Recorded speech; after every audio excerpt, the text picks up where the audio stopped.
براہ راست آپ کے لیے چلیں گے۔ وزیر اعلیٰ گلگت بلتستان اس وقت نیوز کانفرنس کر رہے ہیں۔ بجٹ انہوں نے پاس کیا ہے اس پہ میرے خیال میں جان بوجھ کے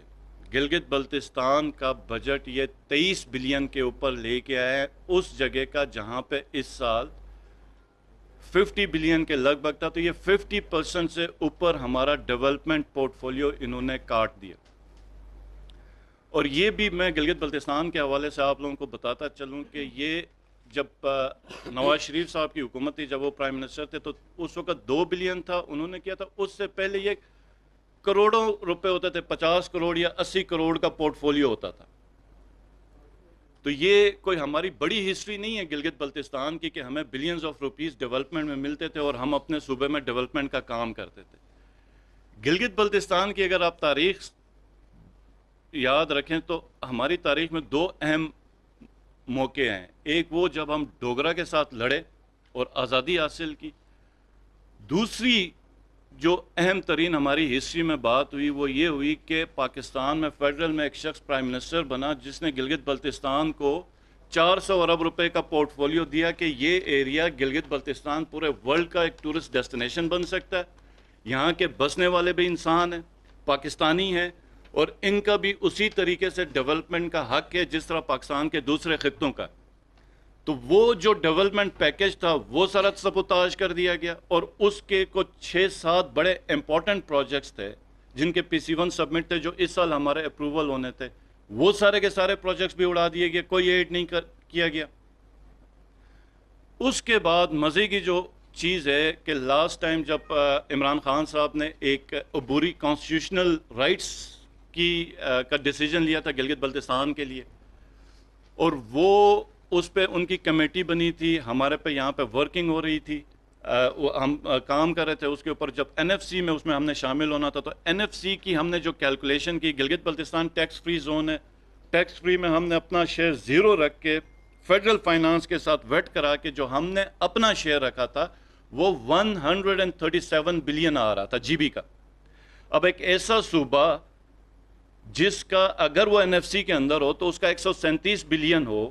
اور اس کو فیڈرل گرانٹ کی صورت میں 55 اور 60 ارب روپے مل رہے ہیں، اس میں سے بھی آپ 50% کاٹ دیں تو صوبہ کیا ڈیولپ کرے گا؟ ایک ایسا صوبہ جس کے اوپر سب اٹھ کے تقریر کرتے ہیں کہ جی گلگت بلتستان تاریخ مطلب دنیا کی ایک ڈیسٹینیشن بن سکتی ہے، جس کے لیے عمران خان صاحب نے اس دفعہ میں ایک انٹرنیشنل ایئرپورٹ کر دیا، اسی مقصد کے لیے ایک انٹرنیشنل ایئرپورٹ کی فیزیبلٹی بن رہی ہے۔ پھر ہمارا جو پاور کی ڈیفیشنسی ہے، پاور کی ڈیفیشنسی یہ یاد رکھیں کہ سکردو شہر ہے -27 ڈگری سینٹی گریڈ پہ، جہاں پہ 2 گھنٹے بجلی ہم پرووائڈ کر سکتے ہیں۔ وجہ یہ ہے کہ ہم نیشنل گرڈ میں نہیں ہے،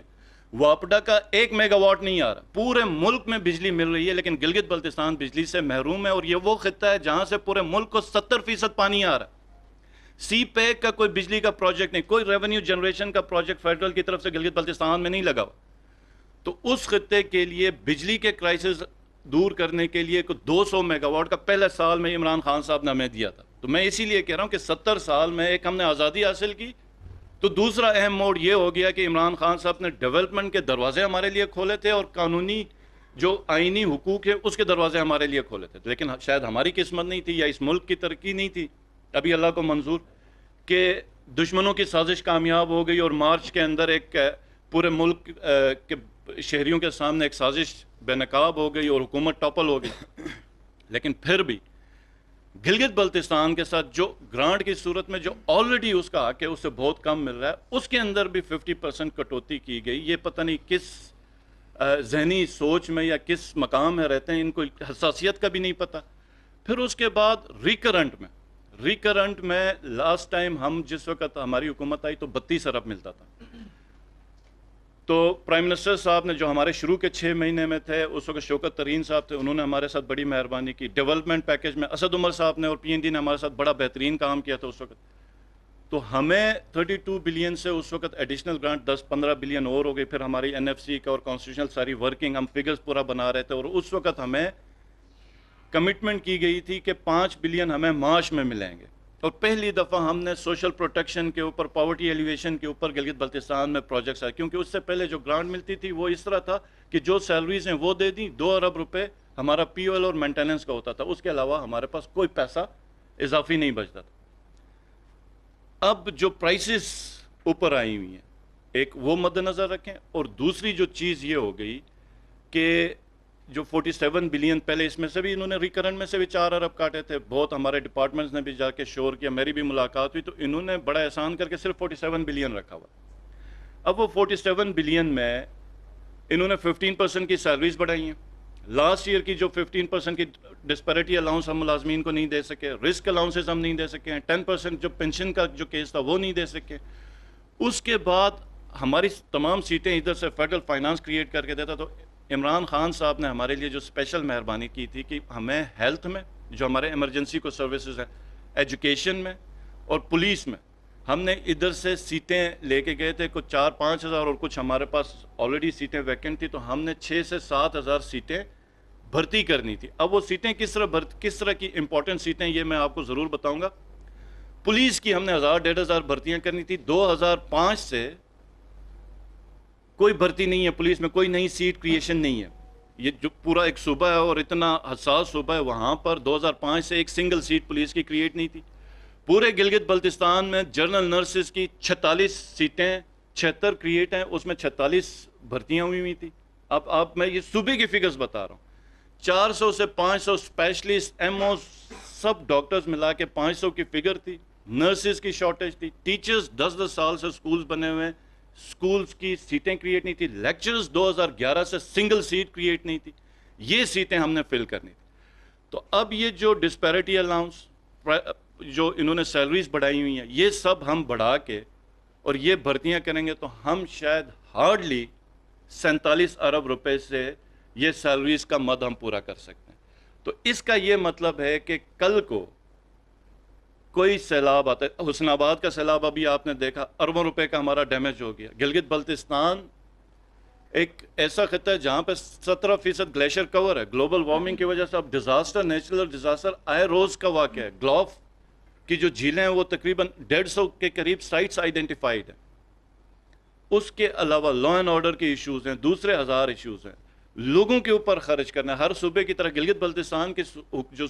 جو حکومت ہے اس کی بھی ذمہ داری ہے کہ پاورٹی ایلیویشن کے اوپر کام کریں، اسکل ڈیولپمنٹ کے اوپر کام کریں، جو غریب لوگ ہیں اس کے اوپر انویسٹمنٹ کریں، ہم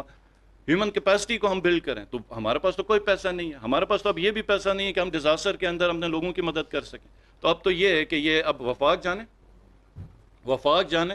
تو وہاں پہ اگر ڈیزاسٹر ہو گیا تو وہ جانے، کیونکہ اب ہم اپنے ملازمین کے حقوق تو نہیں روک سکتے کہ ان کی سیلریز نہ بڑھائیں، اتنی مہنگائی کر دی انہوں نے۔ اور ایک چیز اور کہ گندم سبسڈی صوبوں کے ساتھ جو آپ کی ترقی اور خوشحالی ہم نے ان کو دینی تھی، ایک سلسلہ شروع کیا تھا مودی کی سوچ کو، مودی کے ویژن کو، اور جو مودی کا جو گریٹر گیم پلان تھا اور ان کے national security advisor Ajit Doval نے جس کا اظہار کیا تھا، اس کو ناکام بنانے کے لیے ہم نے ان لوگوں کی ترقی کرنی تھی۔ انہوں نے کیا کیا کہ ان کے اوپر مسلسل کٹ پہ کٹ لگا رہے ہیں، ان کی ترقی کو روک رہے ہیں، اور یہ تو چھوڑے کہ صرف ترقی کو روک رہے ہیں، خیبر پختونخوا کے وزیر اعلیٰ کے اوپر یہ ایف آئی آر کرتے ہیں۔ کس کو خوش کر رہے ہو آپ؟ کس طرح ملک کو لے کے جا رہے ہو؟ آزاد جو ہمارا اس کے ساتھ نعرہ لگانے والے تھے وہ لگاتے ہیں، وہ ایف آئی آر کرتے ہیں کس کے اوپر؟ خیبر پختونخوا کے وزیر اعلیٰ کے اوپر۔ گلگت بلتستان کے وزیر اعلیٰ کے اوپر لاٹھی چارج بھی ہوتا ہے، اس کے اوپر بھی آپ ایف آئی آر درج کر دیتے ہو۔ آزاد کشمیر کے وزیر اعظم کے خلاف کیا کچھ ہوتا ہے وہ بھی آپ کے سامنے ہے، ان کے اوپر بھی آپ مختلف پولیس کارروائیاں شروع کر دیتے ہو۔ تو آپ اس ملک کو کس طرف لے کے جا رہے ہو؟ یہ امپورٹڈ حکومت، ناجائز حکومت ایک ایجنڈے کے تحت آئی تھی، اور امریکہ ان کو کیوں لے کے آئے گا، سازش کیوں کرے گا؟ عمران خان نے کیا بولا؟ اسلام کا مقدمہ لڑا۔ عمران خان نے کیا کیا کہ پاکستان کو متحد کیا، پاکستانی قومیت کا نعرہ لگایا، ہر صوبے میں گئے، ان کو ترقی اور خوشحالی دے دی۔ عمران خان نے امریکہ کو اڈے دینے سے انکار کر کے ایبسولوٹلی ناٹ بولا۔ عمران خان نے دنیا کو کہا کہ ہم آپ کے غلام نہیں ہیں، ہم اپنی پالیسی فیصلے کریں گے، کیونکہ ہم نے اپنے پاکستان کے 22 کروڑ لوگوں کے لیے آسانیاں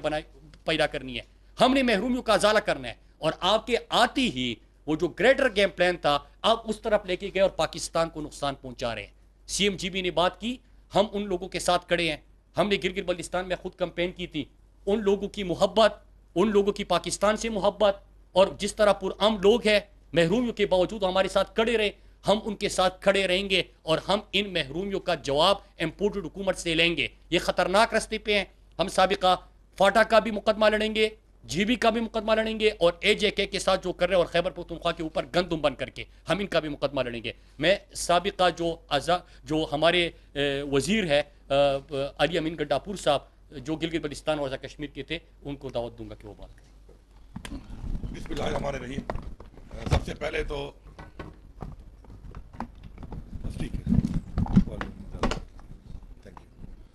بسم اللہ الرحمن الرحیم. سب سے پہلے تو جو گلگت بلتستان کی جو غیرت مند عوام ہے یہ سب کو پتہ ہونا چاہیے کہ انہوں نے خود لڑ کے اس خطے کو آزاد کیا تھا اور پاکستان میں شمولیت اختیار کی تھی. اور اس کے بعد سے جب میں وزیر بنا تو میں نے دیکھا کہ ہر فورم کے اوپر یہ بات ہوتی تھی کہ گلگت بلتستان کے لوگوں کی پاکستان کے لیے بہت قربانیاں ہیں. لیکن افسوس یہ تھا کہ جب میں نے وہاں وزٹ کیا اور میں نے دیکھا تو کسی حکومت نے بھی ان کے لیے کوئی اقدامات نہیں کیے تھے اور وہ بہت ہی پسماندہ زندگی گزار رہے تھے. تو الحمدللہ مجھے فخر ہے کہ ہمارا جو لیڈر ہے عمران خان, چونکہ ایک کہتے ہیں ایک سیاستدان جو ہے وہ الیکشن کا سوچتا ہے, لیڈر جو ہے نسلوں کا سوچتا ہے. تو عمران خان صاحب نے باوجود اسے کہ وہاں پہ نون لیگ کی حکومت تھی اور فائنینشیل کرائسس سے ملک کے اندر حکومت ہماری جب آئی تو خیبر پختونخوا کو بھی کٹ لگایا, اس وقت ہماری حکومت تھی, اور پنجاب کو بھی لگایا. لیکن گلگت بلتستان اور کشمیر کو, آزاد کشمیر کو جہاں پہ ان کی حکومت تھی, بغیر تعصب کے ان کا اس وقت بھی ایلوکیشن اور فنڈ بڑھایا گیا. اس کے بعد آپ کے سامنے کے حالات ہیں, جس طرح میں دوبارہ ریپیٹ نہیں کرتا ہوں, وزیر اعلیٰ گلگت بلتستان نے تفصیل سے آپ کو بتایا ہے کہ جو ان کے ساتھ ہوا ہے, فگرز بتائے ہیں آپ کو. اور اس کے علاوہ چھوٹے اور بھی بہت سے ایسے پروجیکٹ ہیں جو کہ وہاں پہ شروع تھے اور جو انہوں نے فنڈ دیا ہے اور جو انہوں نے زیادتی کی ہے اس سے وہ کمپلیٹ نہیں ہو سکتے, کیونکہ اس خطے میں جو ہے وہاں پر جو ترقیاتی کاموں کا ٹائم پیریڈ ہے وہ بہت کم ہے, کیونکہ بہت زیادہ برف پڑتی ہے وہاں پر. میں صرف یہاں پہ یہ کہنا چاہوں گا کہ یہ جو زیادتی اس حکومت نے کی ہے اس سے انہوں نے گلگت بلتستان کی عوام تو خوش بالکل نہیں ہے, کوئی بھی محبت پاکستانی بھی اس سے خوش نہیں ہے, ہم مطمئن نہیں ہیں. لیکن اگر کوئی خوش ہوا ہوگا اس سے تو وہ ایک شخص ہوا ہوگا جو مودی ہے, جو ہمارا دشمن ہے, جو اسلام کا دشمن ہے, جو پاکستان کا دشمن ہے, مسلمانوں کا دشمن ہے, ایک فیسسٹ ہے. اور وہ جو کروائیاں کرنا چاہتا ہے اس علاقے میں اس کو موقع دیا گیا ہے کہ ایسے لوگوں سے زیادتیاں کروا کے اس کو موقع ملے کہ یہاں پر وہ شیطانیت کر سکے. لیکن انشاءاللہ ہم ان کے ساتھ کھڑے ہیں, ہم گلگت بلتستان کی عوام کے ساتھ, کشمیر کی عوام کے ساتھ کھڑے ہیں اور ہم ہر حد تک جائیں گے اور ان کو اپنا حق دلا کے انشاءاللہ دم لیں گے. اگر یہ سمجھتے ہیں کہ اس طرح کی زیادتیاں کریں گے, اس طرح کی یہ کٹوتیاں کریں گے, ان لوگوں کا حق کھائیں گے اور کوئی ان سے پوچھے گا نہیں, تو یہ ان کی بھول ہے. اور میں سمجھتا ہوں کہ آج واضح ہو گیا اس بات سے, اس کٹ سے, اس بجٹ سے اور اس یہ امپورٹڈ حکومت ایجنڈے کے تھرو آئی ہے. عمران خان نے ایبسلیوٹلی ناٹ بولا اور اب یہ گریٹر گیم پلان کے تھرو آئے ہیں اور ملک کو نقصان پہنچا رہے ہیں. وزیر اعلیٰ گلگت بلتستان اور تحریک انصاف کے رہنما پریس کانفرنس کر رہے ہیں. جس ایجنڈے کے تحت یہ پاکستان پہ مسلط کیے گئے ہیں یہ اسی ایجنڈے کو آگے لے کے جا رہے ہیں جو پی ڈی ایم کے اسٹیٹ سے پاکستان مخالف نعرے لگتے تھے. یہ اسی ایجنڈے کو آگے لے کے جا رہے ہیں جو اجیت دوول نے خود گریٹر گیم پلان پیش کیا اور ان علاقوں کا ذکر کیا تھا. یہ ملک کے ساتھ ظلم ہو رہا ہے جو آپ کے سامنے آج ہم سامنے پیش ہوئے ہیں. اس کا مقصد یہ ہے کہ ان لوگوں کے ساتھ ظلم کر کے آزاد کشمیر اور جی بی کی حساسیت کو دیکھتے ہوئے بھی آپ کس کے ایجنڈے کو پروموٹ کر رہے ہیں. یہ علی امین گنڈاپور نے آپ کو بتا دیا. اچھا براسیل بھی آپ سے میرا سوال یہ ہے کہ وہ آپ کو سلیکٹڈ کہتے تھے, آپ ان کو امپورٹڈ کہتے ہیں, بیچ میں عوام پستی ہے, عوام کے مسائل جو وہ سامنے ہیں. اب آپ کیا یہ بتائیں گے کہ 4 سال پی ٹی آئی کی حکومت رہی, کیا کارکردگی تھی آپ کی, اور آئی ایم ایف کے ساتھ آپ نے ایسے کون سے معاہدے کیے جو آج حکومت کہہ رہی ہے کہ آپ ایسے کوئی معاہدے کر گئے ہیں, ایسے فیصلے جو آپ نے کیے ہیں ان کا خمیازہ ہم بھگت ہم سے خالی کرا کے دیکھ لیا, خاک اڑتی ہے تیرے جنت میں. آپ نے ان کا اکنامک سروے بھی دیکھا. مفتاح اسماعیل جو امپورٹڈ وزیر خزانہ ہے اس نے کیا بیان دیا, ہماری 6% جی ڈی پی گروتھ کو اس نے اپریشیٹ کیا. ان کے جو امپورٹڈ حکومت کا امپورٹڈ جو گورنر اسٹیٹ بینک بیٹھا ہوا ہے اس نے ہمارے ایکسپورٹس کی تعریف کی, ہماری جو انڈسٹریل گروتھ تھی اس کی تعریف کی. پاکستان کی تاریخ کا سب سے زیادہ ایکسپورٹ, پاکستان کی تاریخ کے سب سے زیادہ ریمیٹنسز, پاکستان کی 5 بڑی فصلوں کا ریکارڈ پیداوار, پاکستان کی انڈسٹریل گروتھ ریکارڈ, پاکستان میں امپلائمنٹ ریکارڈ. میں نہیں کہہ رہا, جو کل یہ انہوں نے خود اپنا جو سروے پیش کیا ہوا ہے بیورو آف اسٹیٹسٹکس کی رپورٹ ہے, 6% جی ڈی پی گروتھ ہمارا ریکارڈ. پھر اس کے ساتھ ساتھ جو ٹیکس